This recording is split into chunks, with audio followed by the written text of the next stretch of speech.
Cancer వ్యాధితో బాధపడుతున్న ఒగ్గు కథ కళాకారులు మిద్దె రాములను ప్రముఖ కవి సినారే టీఆర్ఎస్ నాయకుడు జిట్టా బాలకృష్ణారెడ్డి రసమయి బాలకిషన్ పరామర్శించారు.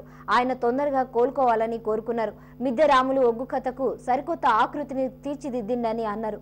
రసమయి బాలకిషన్ రాములకు 25,000 సాయం అందించారు. కళాభిమానులందరూ రాములకు ఆర్థిక సాయం చేయాలని విజ్ఞప్తి చేశారు. ఒగ్గు కథకు తెలంగాణలో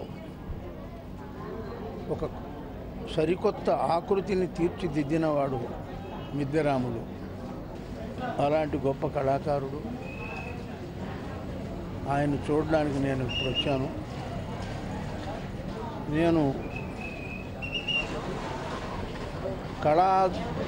కళాభిమానం ఉన్న అందరినీ కూడా నేను కోరుకుంటున్నది అతనికి ఆర్థికంగా బాగా సహాయం చేయాలని.